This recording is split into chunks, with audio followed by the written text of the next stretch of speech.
당신과 세계의 현재와 미래를 보는 창 워킹 바이블 TV 워킹 바이블 연구소장 송명동 목사입니다. 반갑습니다. 구독, 좋아요, 알람 설정을 누르시면 새 영상을 쉽게 볼 수 있습니다. 아울러 모든 것은 무료임을 알려드립니다. 꿀보다 말씀 묵상 퀴스트 365 마태 28강 예수를 위해 박해를 받는 자의 복 하늘의 상은 누구의 것인가? 본문 같이 읽겠습니다. 나로 말미암아 너희를 욕하고 박해하고 거짓으로 너희를 거슬러 모든 악한 말을 할 때에는 너희에게 복이 있나니 기뻐하고 즐거워하라. 하늘에서 너희의 상이 큼이라. 너희 전에 있던 선지자들을 이같이 박해하였느니라.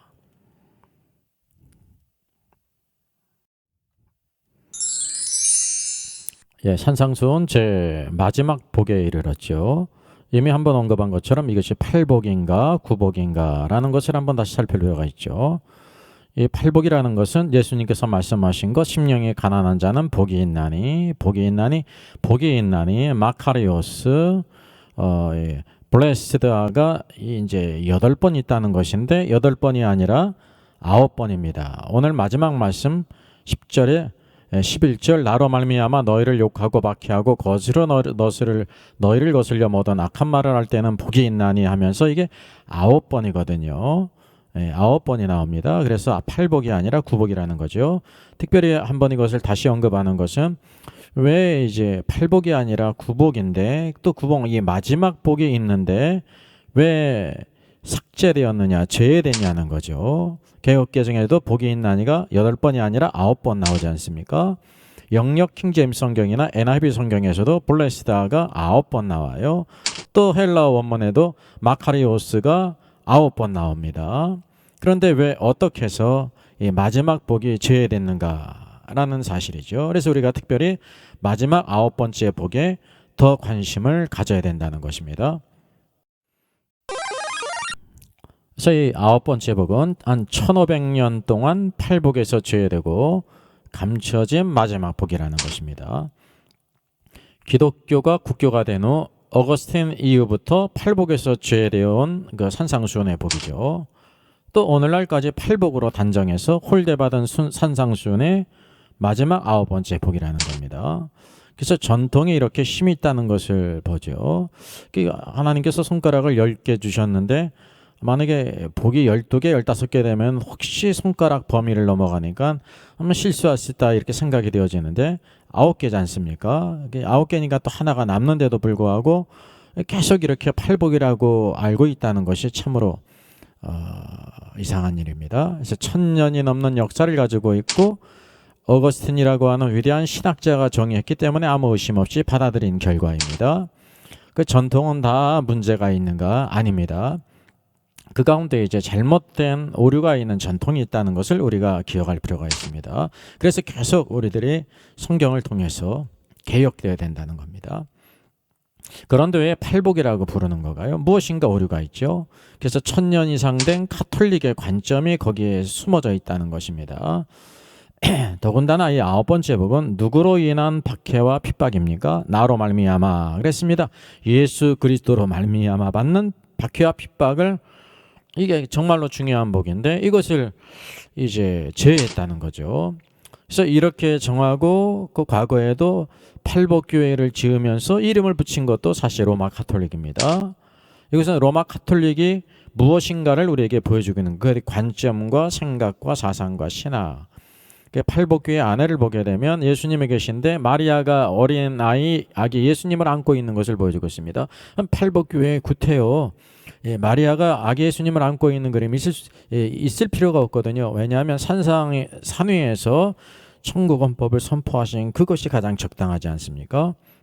그래서 이 이름 안에는 그 가톨릭의 관점과 생각과 사상과 그리고 그 안에 신학이 숨어져 있다는 것입니다. 여러분 성경은 예수 그리스도가 핵심입니다. 그런데 어떤 이유로 이제 이 9번째 복을 제외했는가? 참 이거 물어볼 수가 없어요. 왜냐하면 그 시대 모든 사람들이 세상을 떠났기 때문에요. 그래서 다음에서 관계에 있는 것이 무엇일까요? 미스터 김, 미스터 박, 미스터 강, 미스터리. 발음이 미스터리하고 비슷하죠. 그래서 미스터리와 관계가 있으면 참 미스터리합니다. 이게 어려운 것이 아닌데 그렇다는 거죠. 따라서 이 9번째 복이 마지막 복으로서 매우 중요하다는 것을 우리들이 다시 한번 인식할 필요가 있습니다. 예, 앞에 8가지 복과 마지막 9번째 복과의 관계를 한번 살펴보겠습니다. 첫 번째로부터 8번째 복은 예수님과 관련이 없는 복일까요? 아닙니다. 직접적으로는 관련이 없어 보입니다. 그러나 간접적으로 관련이 있죠. 그래서 예수님이 왕으로서 그분의 다스림 안에서 다스림을 받는 제자들은 예수 그리스도의 성품을 닮아가고 그 성품을 따라 산다는 겁니다. 그래서 간접적인, 직접적으로 눈에 보이지 않고 감접적인 관계가 있다는 것입니다. 그래서 또 간접적으로 관계가 있다는 것은 이런 8가지 덕목들이 일반 은총 안에서 세상 사람들에게도 있을 수 있기 때문입니다. 여러분, 긍휼히 여기는 게 세상 사람에게는 없을까요? 있다는 것입니다. 어쩌면 더 불쌍히 여김도 있습니다. 어떻게 보면 우리 신자보다 더 불신자 가운데도 온유해 보이는 사람이 있지 않습니까? 헌신적인 사람도 있고요. 또 막 화평케 하는 사람도 있을 수가 있다는 것입니다. 그래서 일반 은총 안에서도 이런 덕목들이 있을 수 있기 때문에 간접적이라고 표현한 겁니다. 그래서 이것이 같아 보일 수가 있습니다. 그러나 본질이 다르다는 것을 잊지 말아야 합니다. 본질이 달라요. 신자는 하나님의 자녀입니다. 하나님의 자녀로서 우리 안에 하나님의 생명이 있습니다. 하나님의 생명이 있기 때문에 하나님의 형상을 이뤄간다는 거죠. 그러나 세상 사람들은 하나님의 자녀가 아니고 그 안에 하나님의 생명이 없다는 사실입니다.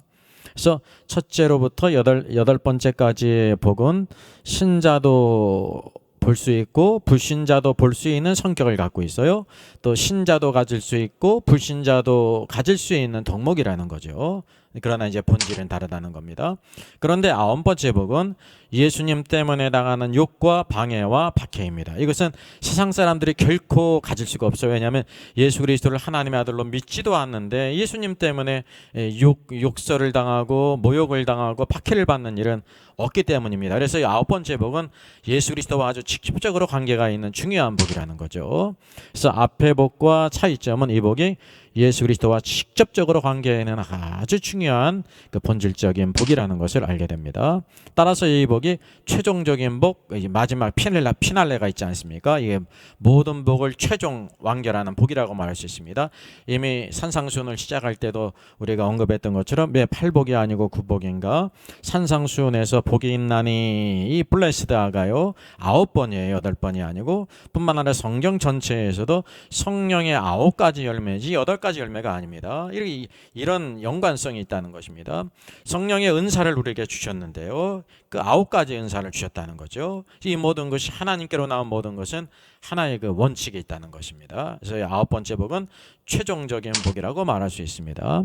그래서 8개의 덕목의 복은 이제 그리스도의 외적인 표현입니다. 그래서 외적인 표현이기 때문에 신자도 가질 수 있고 불신자도 가질 수 있는데 우리 신자의 본질은 하나님의 생명이기 때문에 그리스도의 외적인 표현이라는 거죠. 불신자가 아무리 온유해도 그건 그리스도의 외적인 표현이 아닙니다. 우리의 타락한 육신이 그렇게 이제 보이는 것뿐이죠. 근데 그러나 9번째 복은 그리스도의 내적인 것과 관계가 있다는 것입니다. 그래서 신자들은 첫째 번째로부터 8번째 복을 누릴 뿐만 아니라 마지막 복, 이 9번째 복을 누리는 길로 힘써 가야 합니다.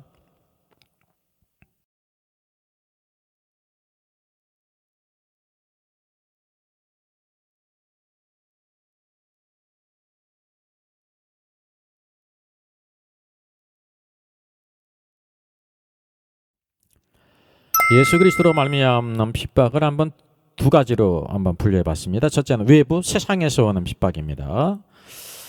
우리나라 신자들은 북한과 같은 독재 국가가 아니고요. 중국과 같이 복음 적대 국가도 아니고 이슬람권 같은 그런 환경이 아니기 때문에 그곳에 사는 크리스찬들이 받는 고난과 핍박이 없습니다. 한편으로 감사한 일이죠. 그러나 이제 예수님을 믿는다는 것 때문에 고난당하는 일이 있습니다. 또 가정에서 또 명절에서 제사 문제로 이 고난을 당하는 경우가 있지 않습니까? 또 학교에서 주의를 지키는 문제 때문에 이제 고난을 당하는 일이 있어요. 이것을 잘 감당을 해야죠. 군대에서도 마찬가지입니다. 주의를 지키는 문제 때문에 고난을 당합니다. 저도 군대를 가서 이제 그 논산훈련소에 들어갔는데요. 이제 첫 주일이 오지 않습니까? 이제 교회 갈 사람을 그 당시만 해도 이제 교회 갈 사람 뭐 이렇게 종교 활동하는 사람 이제 연병장에 모입니다. 근데 다 보내주지 않고요. 저 이제 축구 골대를 이제 돌아오는 사람 선착순 10명이에요. 그러니까 인원이 하도 많기 때문에 10명에 들지 못했어요. 또 한 번 더 해요. 그렇게 3번을 했습니다. 근데 30명에 들지 못했습니다. 제가 다른 사람 다 터덜터덜 들어가는데 제가 이제 그 구대장 앞에 남아서나 이제 예배 드려야 된다. 그러니까 아래를 훑어보는 일이죠. 예, 가도록 허락했습니다. 그러니까 뭐든지 우리가 이 땅에서는 우리가 믿음의 일을 장려하고 격려하지 않고 이렇게 제한하고 방해하고 그런 것들이 있습니다. 그래서 끝까지 우리가 믿음의 지조를 갖고 추구하는 사람만이 신앙을 지킬 수가 있다는 사실입니다.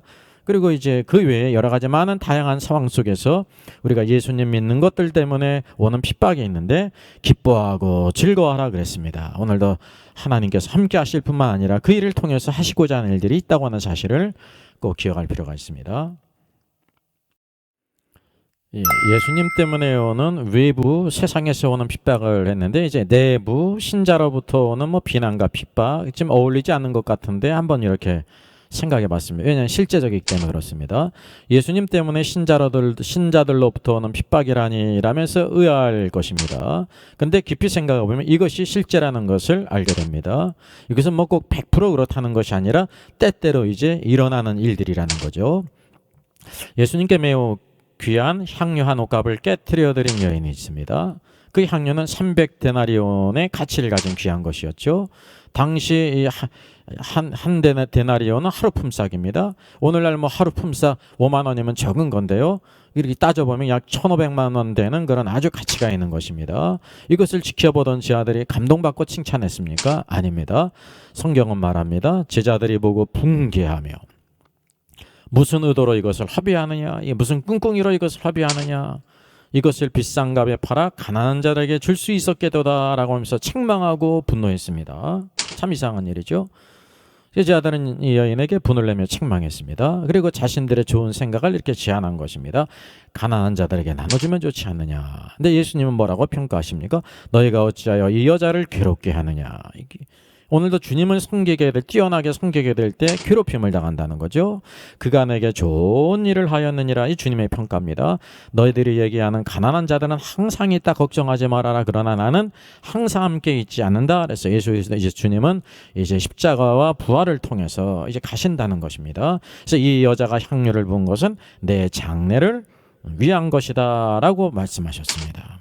그래서 제자들은 주님이 십자가에 죽으시러 가는 것을 몰랐습니다. 3번이나 말씀했는데도 염두에 두지 않았어요. 근데 여인은 알았죠. 그래서 주님을 위해 장례를 준비한 것입니다. 여기에 바로 무슨 차이가 있냐면 같은 신자면서 믿음의 차이가 있고 영적인 관점의 차이가 바로 비난과 핍박을 가져왔다는 사실입니다. 오늘도 이러한 일들이 슬프지만은 있는데 그 있는 것을 우리가 잘 감당할 필요가 있다는 사실입니다. 기뻐하고 즐거워하라. 오늘 주님이 만족하신다고 하면 우리가 항상 무엇이든지 기뻐하며 즐거워하며 끝까지 주님을 섬기는 길을 가야 될 줄 믿습니다. 마지막으로 벤 다이어그램을 다시 한번 살펴보죠. 예수님 때문에 받는 박해와 천국의 관계입니다. 대부분의 많은 사람들이 신자와 제자 구별이 없어요. 신자가 제자고 제자가 신자지 이렇게 생각합니다. 성경 모든 말씀들을 신자들은 다 순종한다고 생각해요. 그래서 오늘 마지막 복도 우리 신자들이 예수님 위해서 다 박해를 받지라고 말하면 이게 틀림입니다. 그렇지 않습니다. 결코 그렇지 않아요. 여기 있는 것처럼 신자 가운데 예수 그리스도를 따르고 예수님을 살아가고 예수님을 닮아가고 오늘도 예수님을 섬기는 사람들이 있어요. 이게 제자입니다. 그래서 여기 마지막 9번째 복도 예수님 때문에 예수님 위해서 박해를 받는 사람이 제자입니다. 신자는 박해를 받게 될 때 도망갑니다. 피해간다는 거죠. 그래서 하늘의 상도 누구에게 주어집니까? 신자에게 주어지는 것이 아니라 오늘 9가지 모든 말씀들이 있는 것처럼 그의 말씀을 순종한 자들에게 주시는 것입니다. 역시 하늘의 상이라는 사실을 꼭 기억할 필요가 있습니다. 그래서 마지막으로 오늘도 이 9가지 모든 복은 천국의 복이고 천국의 내용들입니다. 그리고 마지막 9번째 이것을 뭐라고 말씀하고 있습니까? 하늘에서 너희의 상이 크다라고 말씀하셨어요. 이 천국을 설명할 수 있는 좋은 단어가 하늘의 상이라는 것입니다. 모든 신자가 다 받는 것이 아니라 제자들 9가지 모든 복의 말씀을 따라 산 사람이 받는 하늘의 상이라는 것을 우리가 꼭 기억하고 오늘도 신앙생활에 우리가 힘을 내서 푯대를 향하며 달려나가야 될 줄 믿습니다. 구절을 생각만 해도 11세기, 12세기 수도사며 성자로 불린 베르나르에서 작사되었습니다. 영국 태생의 성직자이며 찬송작가인 에드워드 캐스웰에 의해서 발췌 번역하게 됐습니다.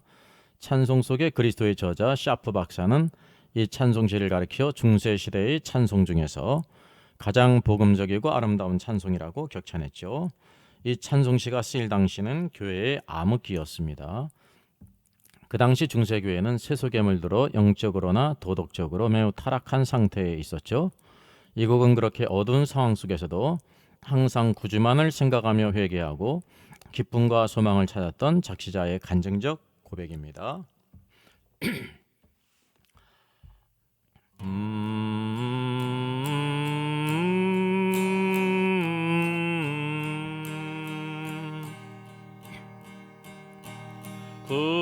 구주를 생각만 해도 이렇게 좋거든.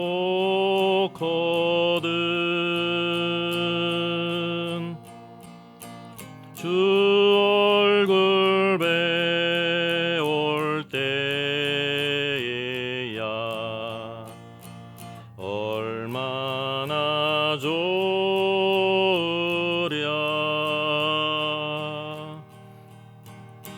만민의 구주 예수의 귀하신 이름은 천지에 있는 이름 중 비할 데 없도다. 참에게 아는 자에게 소망이 되시고 구하고 찾는 자에게 기쁨이 되신다. 예수의 넓은 사랑을 어찌다 말하랴.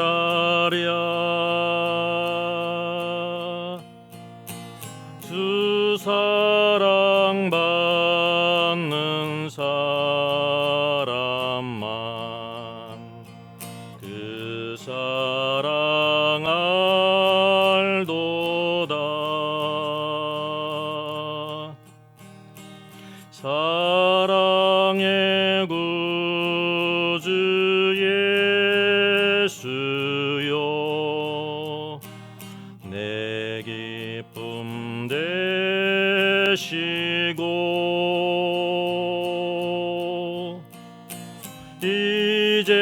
이제로부터 영원히 영광이 되소서.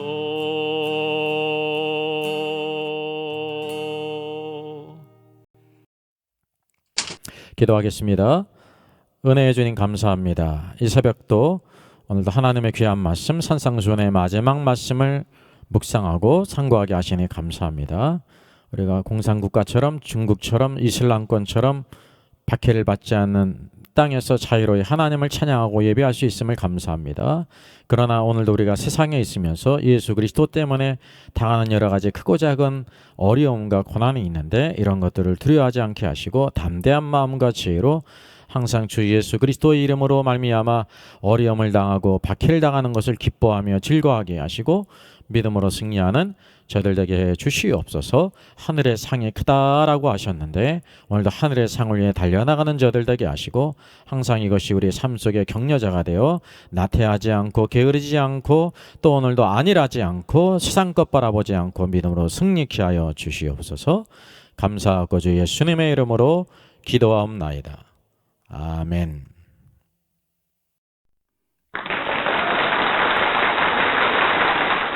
수고하셨습니다. 구독, 좋아요, 알람 설정을 누르시면 새 영상을 쉽게 시청할 수 있습니다. 아울러 모두 무료임을 알려드립니다. 감사합니다.